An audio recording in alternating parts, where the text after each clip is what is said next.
Ça y est, on y est. Merci, merci pour cette présentation et merci pour venir si nombreux. Je vois qu'il y a pas mal de gens qui se demandent ce qu'on fait avec votre argent dans les banques. Je vais essayer de vous en révéler le maximum. Et on va parler de pagination multisource dans le cadre du suivi de virement. Mais avant de rentrer précisément directement dans le vif du sujet, je voudrais déjà vous parler de quelqu'un, vous parler de ma grand-mère, qui, quand j'étais petit, avait l'habitude de me dire « on ne mélange pas les torchons et les serviettes ». Alors, quand j'étais petit, j'aimais déjà pas cette expression. Je pense que j'avais pas vraiment capté l'aspect social qu'il y a derrière. C'est juste que, comme à peu près tous les gamins de mon âge, je voulais pas ranger ma chambre. Mais j'avais trouvé un système où finalement on mettait en tas toutes nos affaires et je les retrouvais. Je pense qu'on a tous utilisé cette excuse quand on nous demandait de ranger la chambre. Et ce que je vous propose de faire ce matin avec moi, c'est d'essayer de lui donner tort à ma grand-mère et de montrer qu'on peut paginer les choses, qu'on peut mélanger des torchons et des serviettes. Avec un objectif principal, c'est de garder la cohérence des données d'une page à l'autre, même si les données ne sont pas similaires, proviennent de sources diverses et hétéroclites. Et on va faire ce travail, cette démonstration, dans le cadre du système bancaire, d'une banque en ligne, pas n'importe laquelle, Boursobank, la société pour laquelle je travaille depuis maintenant 12 ans. Boursobank, pour ceux qui ne connaissent pas, on est leader sur le marché de la banque en ligne en France.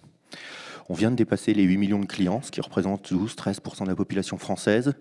Et vu la typologie de nos clients, je pense qu'il y a même plus que 10-12% d'entre vous qui sont clients chez Boursobank. Les autres, qu'est-ce que vous attendez ? Et sachez que vous et tous les autres clients qu'on a, vous faites à peu près 400 000 virements par jour, en moyenne, beaucoup plus quand vous venez de toucher votre salaire. Et il y a à peu près 1 million d'appels à notre API de suivi de virements qui sont faits chaque jour. Alors ces chiffres-là sont ce qu'ils sont, mais surtout ils ne vont faire qu'augmenter en fonction du nombre de clients qui nous rejoignent. Donc c'est quand même un sujet. Mais le suivi de virement, on peut se demander pourquoi s'attarder dessus, qu'est-ce que c'est, etc. Chez Boursobank, c'est cette interface-là. Ça vous permet de consulter évidemment tous les virements que vous avez exécutés, d'en vérifier le statut, s'ils sont terminés, en cours, annulés, etc. Vous pouvez également avoir des actions dessus pour pouvoir les annuler, modifier un virement permanent, les dupliquer, etc. Et puis peut-être également obtenir une preuve d'exécution d'un virement. Si vous avez un créancier, un artisan par exemple, un propriétaire à qui vous devez faire un virement pour lancer un processus, parfois une preuve d'exécution du virement signée par la banque peut déclencher ça. Et tous ces éléments-là, on les trouve dans le suivi de virement. Donc au final, pour une fonctionnalité, somme toute assez petite, on se rend compte qu'elle est extrêmement utile pour nos clients, et donc elle est importante pour nous. Personnellement, je travaille dans l'équipe de recherche et développement web de Boursorama. C'est cette équipe-là, c'est nous qui sommes chargés de fabriquer, de mettre en place l'ensemble des interfaces avec lesquelles vous communiquez avec votre banque. On fait le site internet, qui est principalement en PHP et Symfony, avec un peu de Vue également. On fait les applications mobiles dans la même équipe, en Flutter cette fois.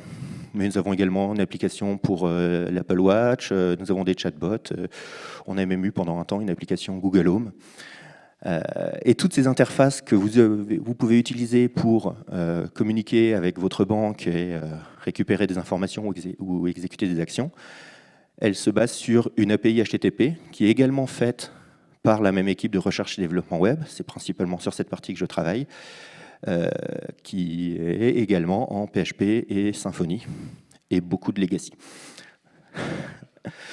Mais nous ne sommes pas tout seuls dans notre système d'information. Nous avons également un ensemble de partenaires avec lesquels on travaille, principalement par le biais d'API, mais pas uniquement. J'en ai mis quelques-uns qui interviennent dans le cadre du virement, mais nous en avons une multitude, évidemment. J'ai appris tout à l'heure qu'on était dans l'édition des anniversaires, avec PHP, Symfony, la FUP, l'API Plateforme. Sachez que Boursorama, on existe depuis 1998, donc on est à peine plus jeune que PHP. Mais surtout, on est une banque depuis 2005, donc ça fait 20 ans. Donc j'en profite pour souhaiter un bon anniversaire à toutes nos équipes. Mais au-delà du fait de cet anniversaire, ça veut surtout dire que ça fait 20 ans qu'on fait du suivi de virement. Remontons un peu dans le temps pour voir comment qu'on l'a fait. Et au début, en fait, c'était assez simple. Nous avions un partenaire qui nous permettait d'exécuter et de suivre nos virements. Et ce partenaire nous fournissait une API, un connecteur, qui nous ramenait une collection de virements qui étaient triés du plus récent au plus ancien. Nous avions, au niveau web, plus qu'à mettre en forme les données, parce que nos clients ne lisent pas le JSON. Et pour la pagination, notre partenaire nous fournissait une clé de continuation qui nous permettait, quand on rappelait le connecteur, quand on rappelait l'API, avec ce paramètre supplémentaire, d'avoir la suite de nos virements. Donc on les avait 15 par 15 par exemple. Et donc on pouvait faire le bouton Next. Puis dans la vie de Boursorama, nous avons ajouté un nouveau partenaire. Cette fois, c'était un partenaire qui gère les virements trading, des virements qui vont d'un compte bourse ou depuis ouvert un compte bourse. Et lui aussi nous fournissait une API pour récupérer l'ensemble de nos virements. Alors, un petit travail supplémentaire à faire ici. Les virements étaient entrants et sortants, et nous ne voulions historiser que les virements sortants, donc un petit filtre à faire. Les données ne sont pas les mêmes, donc on homogénéise, on fait du mapping pour essayer de retomber un peu sur nos pattes. Mais la plus grosse différence était sur la pagination. Ce partenaire ne nous fournissait pas de pagination, il nous renvoyait tout, mais sur une période limitée de 6 mois, et on n'avait pas au-delà. Mais nous, comme c'était des virements bourse, une autre partie de notre site, sur des comptes bourse, on pouvait s'affranchir de ces problématiques et assumer ces différences. Puis un troisième partenaire est apparu. Il s'agissait là, cette fois, de virements temporisés qui sont exécutés plus tard, après que notre client l'ait enregistré. Il s'agissait de virements bancaires, comme les premiers virements. Et pareil, le partenaire nous fournissait une API qui nous ramenait les virements du plus récent au plus ancien. Comme c'était les mêmes données, l'interface s'est faite assez facilement. Et cette fois, la pagination était par du limit offset. On l'a utilisé pour créer notre bouton Next. Et voilà, ça fonctionne. Hein. Eh bien, pas du tout. Ça ne fonctionne pas, je vous ai un peu menti, parce qu'il y a 2 contraintes dont je ne vous ai pas parlé.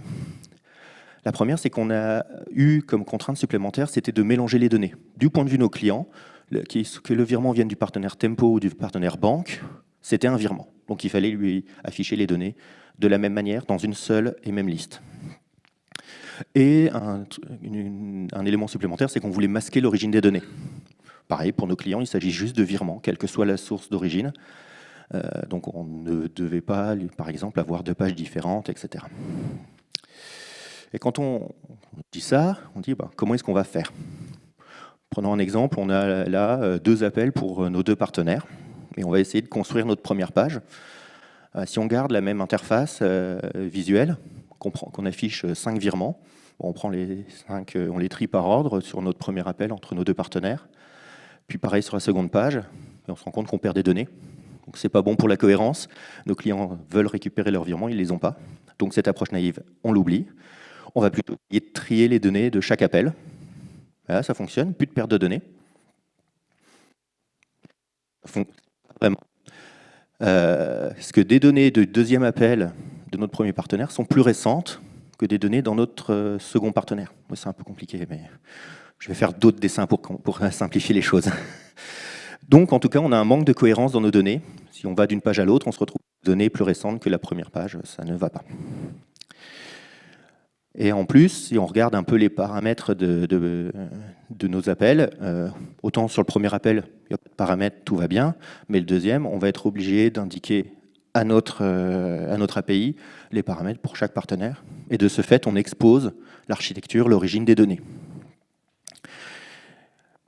Et ça, on l'a vu pour 2 partenaires, nos virements bancaires, nos virements temporisés. Mais chez Boursorama, en fait, on en a 5. On a également un partenaire pour gérer nos virements instantanés, un partenaire pour nos virements internationaux et enfin un partenaire pour nos virements SMS. Et chacun avec leur propre méthode de pagination. Donc on va voir un peu ce que ça donne. Les méthodes de pagination, celles que vous connaissez très certainement, la méthode par limit offset, elle est nativement incluse dans nos principaux systèmes de base de données. Vous avez limit qui représente le nombre d'éléments que vous voulez récupérer, et l'offset, le décalage depuis le début de la liste. C'est très simple à mettre en place, c'est, comme je disais, nativement inclus dans nos SGBD. Par contre, en termes de performance, c'est pas forcément simple, parce que pour obtenir les limites éléments, on est obligé de faire la requête jusqu'à ces limites éléments, parce que l'offset, il faut qu'on calcule quel est le décalage. Donc sur 1 million d'éléments, on va récupérer 1 million d'éléments. La requête peut donc être assez gourmande. Et je vous rappelle que vous faites 400 000 virements chaque jour. Il y a d'autres méthodes, par exemple la méthode de pagination par clé. Là, c'est simple, on a toujours les limites, hein, ça ne change pas. Et puis on a une clé qui va, elle, identifier un élément dans notre liste. Donc la clé, par exemple, imaginons un auto-incrément qui est ordonné de la même manière que les données qu'on veut récupérer. Ça peut être ça, mais ça peut être d'autres types de clés. C'est un peu plus complexe à mettre en place parce qu'à ce moment-là, il faut introduire dans nos données justement cet index. Après, en termes de performance, on peut pointer directement sur notre point de départ, donc c'est beaucoup plus simple. D'autres méthodes existent, comme la méthode de pagination par curseur. Cette fois, plutôt que d'avoir une clé, on a un pointeur un peu plus complexe pour identifier notre élément dans la liste. Et ça va nous permettre de filtrer un peu nos listes de données, etc., en faisant notre pagination. Là, on monte encore un niveau en termes de complexité de mise en place, parce que forcément, il va falloir réfléchir à ces structures complexes dans nos DB. Mais ces 3 méthodes, elles ont un désavantage, c'est qu'elles exposent au client l'architecture des données, que ce soit par pointeur, par curseur ou par offset. Il faut que le client, c'est lui qui va faire cette démarche. Donc on va utiliser une 4e. C'est la pagination par token. Et en fait, un token, c'est simplement un pointeur chiffré qui va identifier notre élément dans la liste. Et derrière ce pointeur chiffré, il peut y avoir n'importe quoi, un offset, une clé. C'est ça qui va nous permettre d'avancer.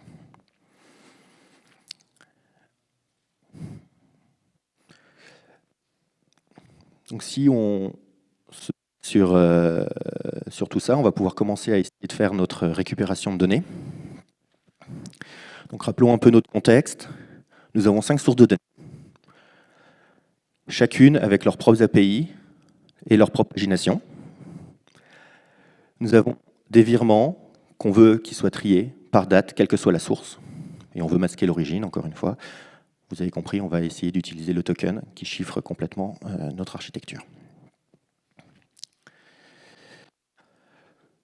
Notre liste des sources, on en a 5, comme je vous ai dit. Chacune ont une pagination. On va avoir des paginations par token, par limit offset, par curseur. Et surtout, chacune ont leur propre méthode de récupération de données.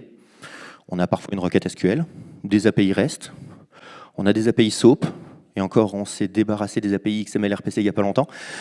C'était dur. Et on a aussi une vieille méthode, pareil, on est en train de la migrer, un système par format fixe. Alors il faut imaginer, on envoie une chaîne de caractères très longue, et on sait que par construction, qu'entre le caractère 30 et 32, ça correspond à telle propriété, entre 33 et 45, c'est telle autre propriété. Ça de l'appel et de la récupération. Oui, on a ça.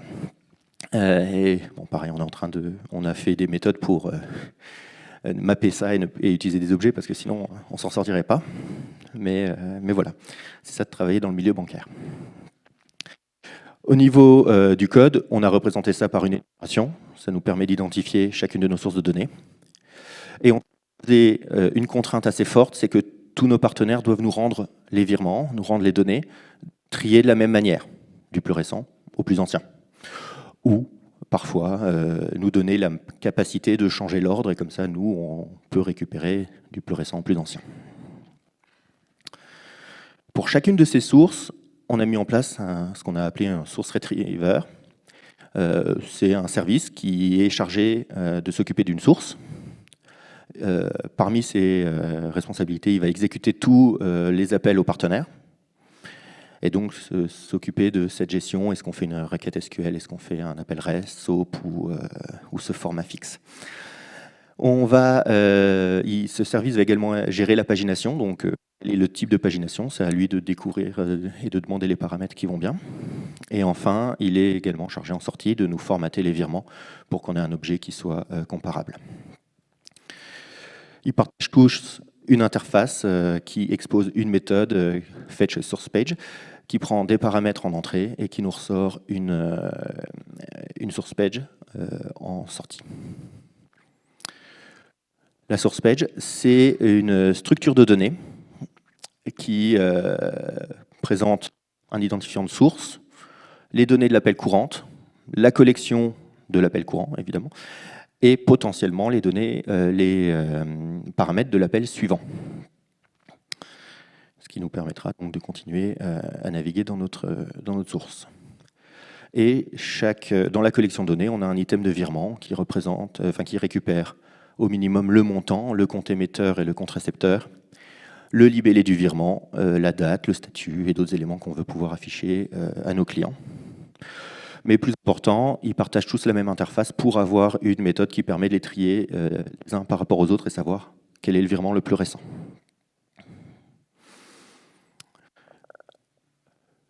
On va pouvoir commencer à faire notre pagination. On va commencer en listant toutes nos sources, c'est facile. On identifie nos paramètres d'appel.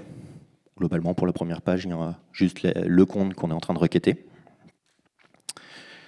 Et puis, on fait appel à nos retrievers pour récupérer l'ensemble de nos collections de données et les paramètres de l'appel suivant.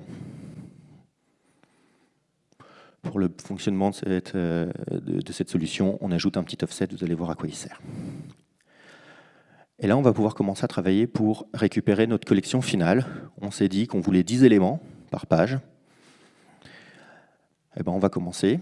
Ce qu'on veut, c'est récupérer le premier élément, l'élément le plus récent parmi toutes nos sources. Ça tombe bien, ils sont tous triés du plus récent au plus ancien, ça nous facilite la tâche. Et donc on va identifier tous nos potentiels, c'est simple, c'est les premiers éléments de chaque collection, et on va naviguer là-dedans pour récupérer le plus récent. C'est un virement instantané. Donc on le met de côté dans notre source et on fait avancer notre offset d'un cran. On cherche le deuxième élément le plus récent, c'est toujours un virement instantané, on le met de côté, on avance notre offset. Puis le troisième élément, cette fois c'est un virement temporisé, on le met de côté et on avance l'offset, vous avez compris. On va continuer à faire ça pour récupérer l'ensemble de notre collection en faisant chaque fois avancer l'offset de chaque source de données. Jusqu'à obtenir la collection finale, celle qu'on va être prêt à rendre à notre client d'API. Mais il faut en plus pouvoir que notre client d'API puisse appeler la deuxième page. Et je vous ai dit, il nous faut un token. Donc comment est-ce qu'on va le faire? Regardons un peu l'état de nos données. On a à peu près tout ce qu'il nous faut ici. Bon, on a également des collections. J'avoue, ça ne nous sert pas pour récupérer le token de la deuxième page. On les oublie. Et on a là ce qu'on va appeler un curseur. Je vous ai dit, un curseur, c'est un pointeur complexe. Et bien là, on a l'équivalent d'un pointeur complexe qui nous donne l'état dans lequel est notre pagination une fois qu'on a créé notre collection finale. On n'a plus qu'à la chiffrer. Et on obtient notre token. Donc notre curseur, en termes de code, c'est une collection de source page. Également, la méthode qui nous permet de récupérer l'élément le plus récent actuel, des méthodes de manipulation de nos sources et notre méthode de tokenisation. Et ça va nous ramener ce qu'on a appelé une compile page qui récupère à la fois la collection et le token suivant, s'il existe. Et pour la seconde page, comment qu'on fait? Je pense que vous l'avez compris. On renvoie le token à notre serveur. Notre serveur est capable de le déchiffrer. Et on peut obtenir l'état dans lequel on était avant avec le curseur. Je dis on le déchiffre, mais vous pouvez aussi stocker en base de données les données, puis récupérer un UID. Il y a plein de solutions pour pouvoir créer ce token. Nous avons choisi le chiffrement. À ce curseur, on rappelle nos retrievers pour récupérer nos collections. On applique l'offset et on se retrouve exactement dans l'état dans lequel on était avant. Et on peut à nouveau dérouler notre algorithme pour récupérer les données de la deuxième page, comme ça, indéfiniment. Presque indéfiniment. En effet, à un moment donné, on va avoir une source qui se tarit. On ne sait pas si on peut aller plus loin. On pourrait continuer avec nos 4 sources de données, mais on ne sait pas si derrière notre source SMS, il y a encore des données, et s'il y a encore des données, est-ce qu'elles ne sont pas plus récentes que toutes les autres qu'on a là? Donc voilà, on est confronté à deux situations. Soit il n'y a plus de données, la source est complètement tarie, Et dans ce cas-là, on va la supprimer de notre curseur, et on va travailler avec 4 curseurs, puis 3, puis 2, 4 sources, pardon, puis 3, puis 2, puis 1, puis plus aucune, une fois qu'on aura tari toutes nos sources et qu'on arrivera à la fin de vos virements. L'autre solution, c'est qu'il y a de la donnée. Et bon, on va mettre à jour notre curseur avec cette nouvelle collection. On va changer les paramètres de l'appel courant, les paramètres de l'appel suivant, remettre l'offset à 0 et dérouler complètement à nouveau notre algorithme.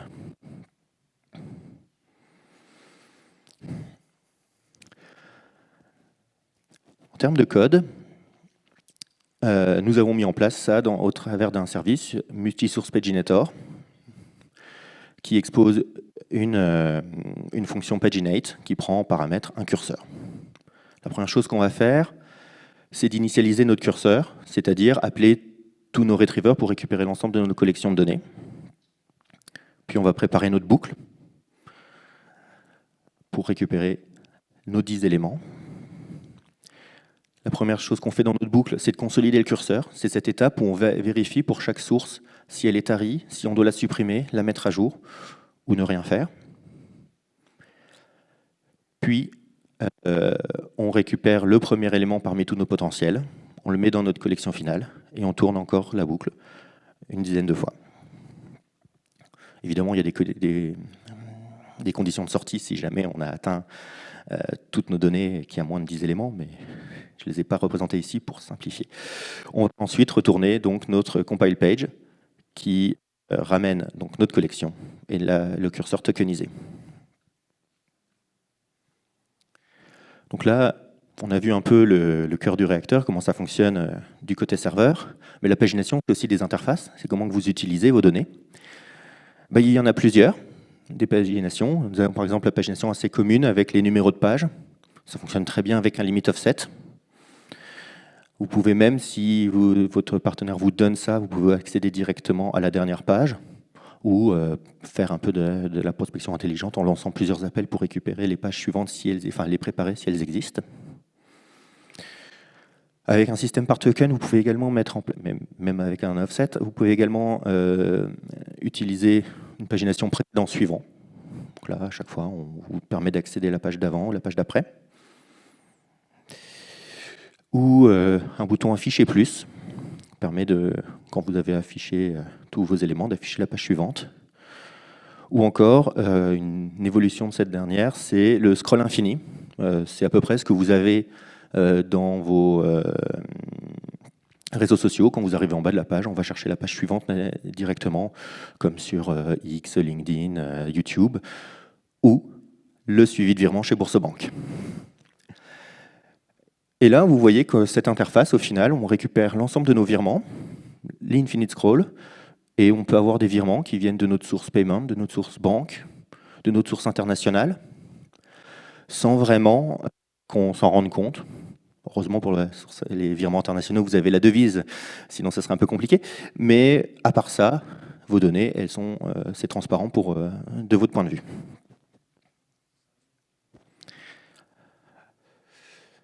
Évidemment, on va parler un peu de performance parce que ce système est assez gourmand, vous vous en rendrez compte.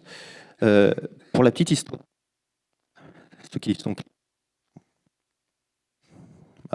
Voilà. En début d'année, nous avons changé notre interface de virement. On est passé d'une interface où on avait toutes nos fonctionnalités à une interface un peu plus user-friendly, en mettant en avant les actions principales, le fait de faire un virement, et les derniers virements en date. Pour l'anecdote, on a mis ça en place le 25-26 février, je crois. Et chez Boursorama, on a tous les mois un rapport qui nous donne un peu les performances, les appels, etc. sur l'ensemble de nos API. Et si on savait que cette interface allait avoir un impact, en 2-3 jours du mois de février, on a eu plus de 300% d'utilisation de notre API de suivi de virement. Donc évidemment, un petit changement d'interface peut avoir un impact énorme sur notre SI. Surtout que, si vous avez bien compris, pour fabriquer une page, il n'y a pas le choix. Il faut appeler nos 5 partenaires, même si on ne va pas les utiliser. On est obligé. Et comme on appelle plusieurs fois les mêmes pages, ce qu'on a fait, comme tout le monde, je pense, on a mis en place un cache avec du varnish, qui permet d'améliorer votre utilisation de nos applis et soulager un peu notre SI. Mais si on va un peu plus loin, si vous voulez construire 2 pages, vous allez potentiellement utiliser les mêmes données chez les partenaires. Et eux ont certainement une stratégie de cache, je l'espère. Mais ce n'est pas notre problème ici. Moi, je suis dans l'équipe web, je m'occupe de l'API web, et donc j'ai essayé de protéger également les données de mon côté, sans surcharger les copains chez nos partenaires. Et donc, pareil, on a mis un cache devant chacun de nos partenaires pour que d'une page à l'autre, on puisse récupérer les mêmes données. Cette fois, c'est un cache Redis. Pardon.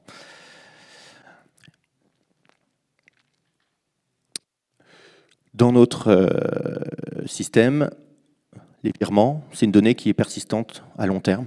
Globalement, une fois que vous avez fait un virement, il ne bouge plus, il est là. Ce qui permet quand même de mettre un cache assez long sur ces données. Surtout que la majorité des actions que vous allez faire sur les virements, que ce soit créer un nouveau virement, l'annuler, le modifier, est quasi exclusivement à partir des interfaces web, quelles qu'elles soient. Donc, au niveau de notre API, nous sommes au courant et nous sommes en capacité d'aller invalider le cache qui correspond. Mais il existe certains virements qui sont modifiés par nos partenaires directement. Et là, soit on a de la chance, ils peuvent nous appeler, et donc on invalide le cache quand on en a besoin, soit on ne peut pas. Et donc, la solution, c'est d'essayer de voir avec le partenaire quelle est la fréquence de modification des virements, et quelle est la capacité où on accepte, le temps où on accepte d'avoir une donnée légèrement périmée, pour régler la durée du cache en fonction de ces contraintes.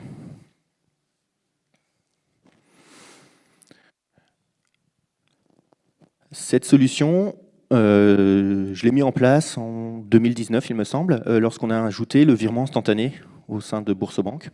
Nous avions donc à l'époque que 3 partenaires. Et depuis, forcément, depuis 2019, elle a beaucoup évolué.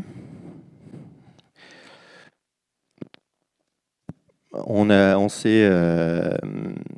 livré début d'année, pareil, un nouveau système de recherche avec des filtres. C'est quelque chose qui est très demandé par nos clients. Vous pouvez maintenant rechercher les virements par date, par montant, par compte, sur plusieurs comptes, par statut, bref, par l'ensemble des éléments qui constituent un virement.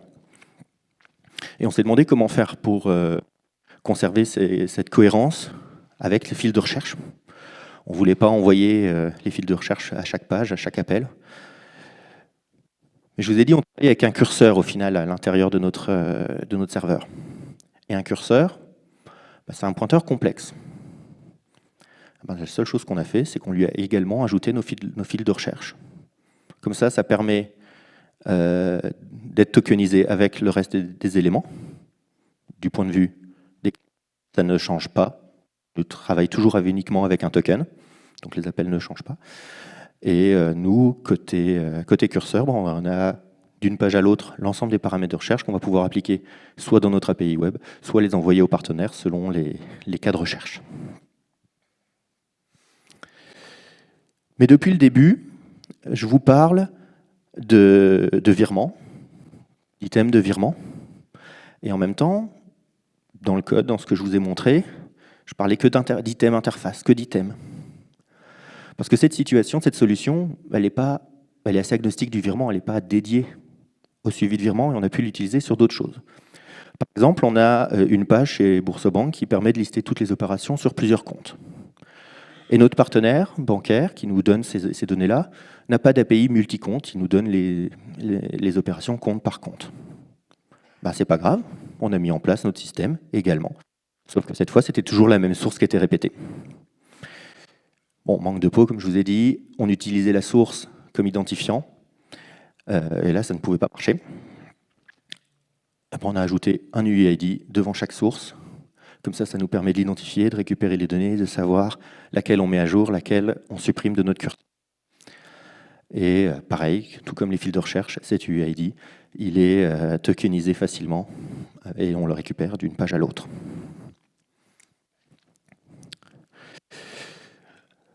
On l'a également utilisé à d'autres endroits, par exemple sur la liste des documents.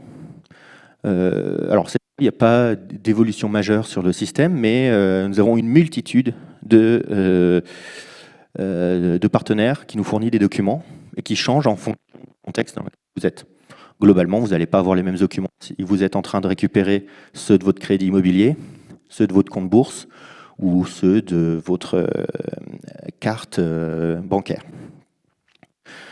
Pour se faciliter un peu le travail, on a créé des presets de partenaires qui sont en fonction du contexte dans lequel on est. Et on va avoir 4, 5, 6 presets qui vont vous permettre de récupérer les bons documents de manière un peu optimisée, sans avoir à parcourir l'ensemble des partenaires pour voir si oui ou non il correspond à nos données.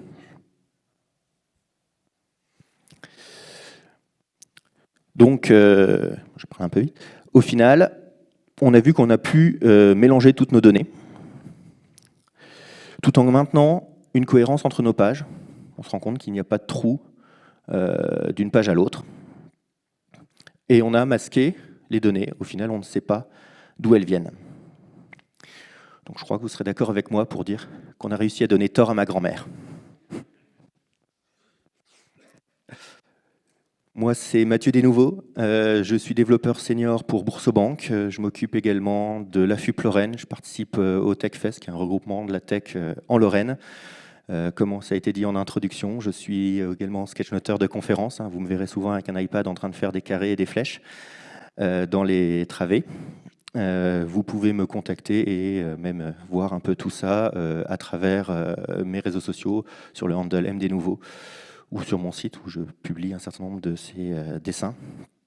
Et n'hésitez pas à me donner tout le feedback que vous pouvez sur Open Feedback. Je vous remercie beaucoup.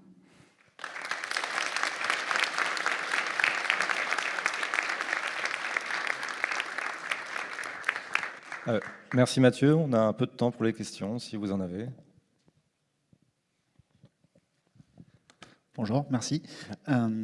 Dans ton schéma où tu itéres sur les sources, quand tu as une source qui se tarie, tu dis que tu la supprimes de la source. Mais du coup, il se passe quoi si la source a de nouvelles données qui arrivent après coup et que tu l'as enlevée? Je m'attends. Ça fait partie des défauts du système, en effet, mais si on a atteint le début de la source, comme de toute façon elle est au début, si on atteint la fin de la source, on ne l'aurait pas récupéré comme ça. Non, là, on est face à un dilemme. En fonction des méthodes de pagination, on va créer un décalage des données ou pas, mais on ne peut pas faire grand-chose face à ça, si ce n'est renouveler le cache. Pour le client, ça, on ne va pas le renvoyer à la première page, ce serait un peu compliqué. Donc on préfère continuer dans les données qui sont temporairement périmées comme ça. Bonjour, merci pour la conférence. Ma question portait sur le fait que vous avez réutilisé le système pour tout ce qui était opération de banque. Aujourd'hui, la plupart des gens ont peut-être 1, 2 comptes, mais vous avez sûrement des clients qui ont beaucoup de comptes. Est-ce que ça ne pose pas des problèmes de performance à un moment donné? Forcément, je l'ai dit, le système est assez gourmand en performance. C'est pas rechercher multi-compte, c'est une fonctionnalité annexe. La plupart des gens savent sur quel compte ils vont avoir leurs données. Et puis depuis, nous avons également un autre partenaire qui lui agrège des comptes. Alors il est un peu moins à jour que les partenaires bancaires, donc ça dépend en fonction du cas. Si on veut vraiment les données les plus récentes, ou dans ce cas-là, on va utiliser le système de pagination multisource, ou si on accepte une donnée périmée, on utilise cet autre partenaire qui lui agrège des données et va être un peu moins à jour, mais permettre lui de nous offrir une API multicompte. Bonjour, merci pour la conf. Je voulais revenir sur le système de pagination que tu décrivais, enfin les systèmes de pagination que tu imaginais. Je n'ai pas retenu s'ils étaient implémentés ou pas, mais il y a celui de la pagination numérotée qui me posait des questions dans le sens où si tu as un client qui arrive et qui souhaite avoir la page 5, parce que dans son URL, il y a page 5 qui est inclus, est-ce que tu es obligé de pouler les 5 premières pages pour savoir quoi lui afficher dans la page 5 ou est-ce que tu as un système de cache peut-être autre que ce que tu présentais qui l'a? Alors, je l'avais dit, justement, la pagination numérotée, ça fonctionne bien avec le limit offset. Avec un système par token, par exemple, c'est beaucoup plus complexe. En effet, on ne peut pas identifier la page comme ça. C'est l'une des solutions à laquelle on avait réfléchi, justement, de pouler les 5 premières pages pour avoir la page 5. On a vite abandonné parce que c'est trop gourmand. Pour la petite histoire, c'était même comme ça qu'on nous avait demandé de faire ça pour la recherche par date. Sauf que nos premières API ne permettaient pas de faire un filtre sur les dates. Et on disait, bah, c'est pas grave, appelez 15 fois si vous voulez les virements de 2002. Je fais, non, surtout pas. Sinon, après, on fait tomber toute la machinerie. Et donc, on a reculé jusqu'à obtenir ces infos. Donc, si on a un petit jeu de données, à la limite, on pourrait pouler comme ça, mais avec nos volumes, c'est juste pas possible. Donc non, on ne permet pas, nous, c'est pour ça qu'on est passé aussi sur un scroll infini, on ne permet pas d'aller vers une page en particulier. Sauf si vous avez récupéré l'URL et le token. Ça, c'est évidemment toujours possible. On a encore un peu de temps pour les questions.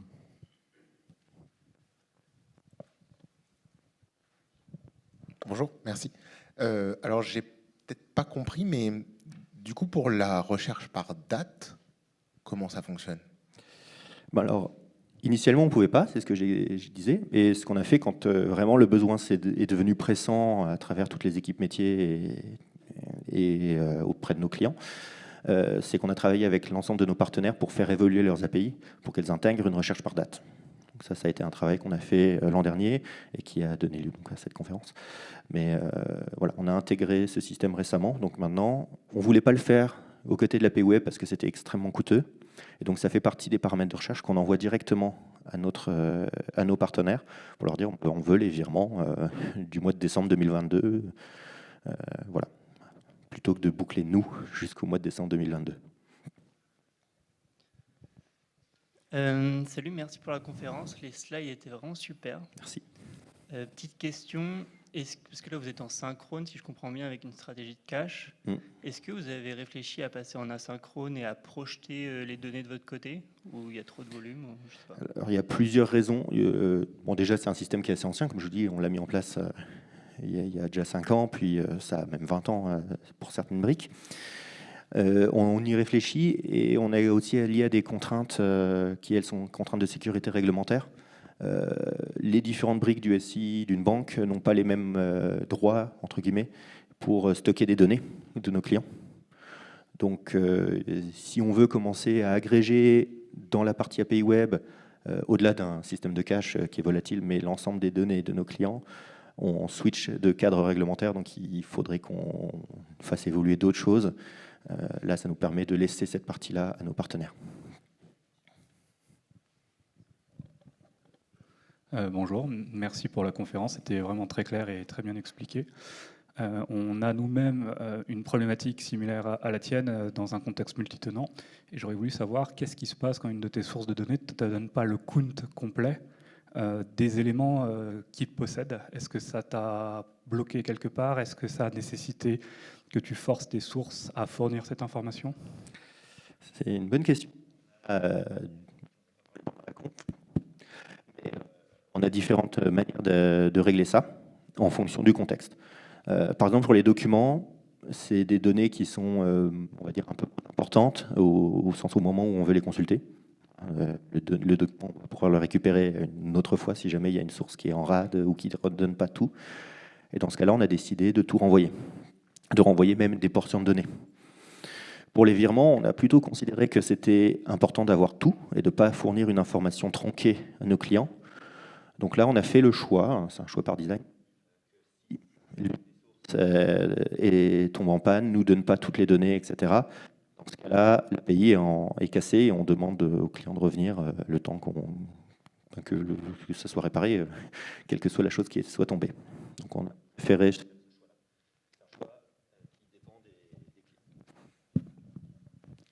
Voilà, c'est un choix qui dépend, pas des clients, des contextes. Voilà. Merci à vous.